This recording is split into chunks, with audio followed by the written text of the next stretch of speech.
ರಮ್ಯಾ ಕನ್ನಡ ಮತ್ತು ತಮಿಳು, ತೆಲುಗು ಚಿತ್ರರಂಗಗಳಲ್ಲಿ ಕೆಲಸ ಮಾಡಿರುವ ಅದ್ಭುತ ನಟಿ.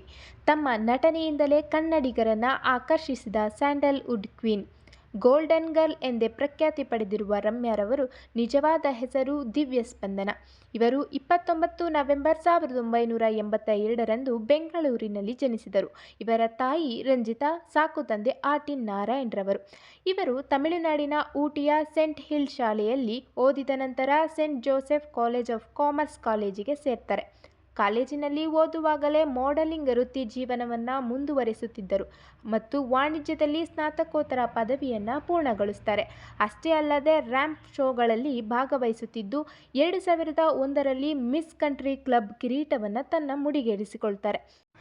ಕೆಲವು ಸಿನಿಮಾ ಆಫರ್ಗಳು ಬಂದಿತ್ತಾದರೂ ರಮ್ಯಾರವರು 2003ರ ಕನ್ನಡ ಭಾಷೆಯ ಪುನೀತ್ ರಾಜ್ಕುಮಾರ್ ಅವರ ನಟನೆಯ ಅಭಿ ಚಿತ್ರದ ಮೂಲಕ ಸ್ಯಾಂಡಲ್ವುಡ್ಗೆ ಎಂಟ್ರಿಯನ್ನು ಕೊಡ್ತಾರೆ. ಅಭಿ ಚಿತ್ರದಲ್ಲಿ ನಟಿಸುವಾಗಲೇ ಪಾರ್ವತಮ್ಮ ರಾಜ್ಕುಮಾರ್ ಅವರು ದಿವ್ಯ ಸ್ಪಂದನಳಿಗೆ ರಮ್ಯಾ ಎಂಬ ಹೆಸರು ಕರೆದರು. ಅಂದಿನಿಂದ ದಿವ್ಯ ಸ್ಪಂದನ ಬದಲು ರಮ್ಯಾ ಎಂಬ ಹೆಸರು ಎಲ್ಲೆಡೆ ಹರಡಿತು. ನಂತರ ಅಮೃತಧಾರೆ, ತನನಂ ತನನಂ ಚಿತ್ರಗಳಲ್ಲಿ ನಟಿಸಿ ಉದಯ ಪ್ರಶಸ್ತಿ, ಫಿಲ್ಮ್ಫೇರ್ ಪ್ರಶಸ್ತಿಯನ್ನು ಗೆದ್ದರು. 2011ರಲ್ಲಿ ತೆರೆಕಂಡ ಸಂಜು ವಟ್ಸ್ ಗೀತಾ ಸಿನಿಮಾವು ರಮ್ಯರಿಗೆ ಮತ್ತಷ್ಟು ಫೇಮ್ ಮತ್ತು ನೇಮ್ ಎರಡನ್ನ ತಂದುಕೊಡುತ್ತೆ. ಅಷ್ಟೇ ಅಲ್ಲದೆ ಕಟಾರಿ ವೀರ, ಸುರಸುಂದರಾಂಗಿ, ನಾಗರಹಾವು ಸೇರಿದಂತೆ ಅನೇಕ ಯಶಸ್ವಿ ಚಲನಚಿತ್ರಗಳಲ್ಲಿ ನಟಿಸಿದರು. ನಂತರ ಸಿನಿಮಾ ಕ್ಷೇತ್ರದಿಂದ ಸ್ವಲ್ಪ ವಿರಾಮ ಪಡೆದು ರಾಜಕೀಯಕ್ಕೆ ಧುಮುಕಿದರು. ರಮ್ಯಾ 2012ರಲ್ಲಿ ಭಾರತೀಯ ರಾಷ್ಟ್ರೀಯ ಕಾಂಗ್ರೆಸ್ನ ಯುವ ಘಟಕದ ಸದಸ್ಯರಾಗಿ ಸೇರಿದರು. 2013ರ ಉಪಚುನಾವಣೆಯಲ್ಲಿ ಗೆದ್ದು ಮಂಡ್ಯ ಕ್ಷೇತ್ರದ ಸಂಸದರಾದರು.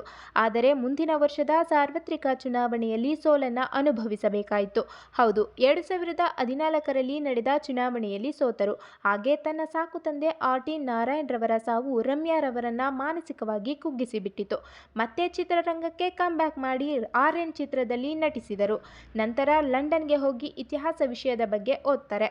ಕಾಂಗ್ರೆಸ್ ಪಕ್ಷವು ರಮ್ಯಾರವರನ್ನ 2017ರಲ್ಲಿ ಸೋಷಿಯಲ್ ಮೀಡಿಯಾದ ಹೆಡ್ ಆಗಿ ನೇಮಿಸಿತು. ನಂತರ 2019ರ ಲೋಕಸಭೆ ಚುನಾವಣೆಯಲ್ಲಿ ಕಾಂಗ್ರೆಸ್ ಸೋತ ನಂತರ ರಮ್ಯಾರವರು ತಮ್ಮ ಕೆಲಸಕ್ಕೆ ರಾಜೀನಾಮೆಯನ್ನು ನೀಡಿದರು. 2022ರಲ್ಲಿ ನಿರ್ಮಾಣ ಸಂಸ್ಥೆಯನ್ನು ತೆರೀತಾರೆ ರಮ್ಯಾ. 2023ರಲ್ಲಿ ಸ್ವಾತಿ ಮುತ್ತಿನ ಮಳೆಹನಿಯೇ ಚಲನಚಿತ್ರವನ್ನು ನಿರ್ಮಿಸುತ್ತಾರೆ. ರಮ್ಯಾರವರಿಗೆ ಮದುವೆ ಮೇಲೆ ಯಾವುದೇ ಆಸಕ್ತಿ ಇಲ್ಲ ಎಂದು ಹಲವಾರು ಸಂದರ್ಶನಗಳಲ್ಲಿ ಸ್ವತಃ ರಮ್ಯಾರವರೇ ತಿಳಿಸಿದ್ದಾರೆ. ಇದಿಷ್ಟು ರಮ್ಯಾರವರ ಜೀವನದಲ್ಲಿ ನಡೆದು ಬಂದ ಹಾದಿಯಾಗಿತ್ತು. Thank you for watching.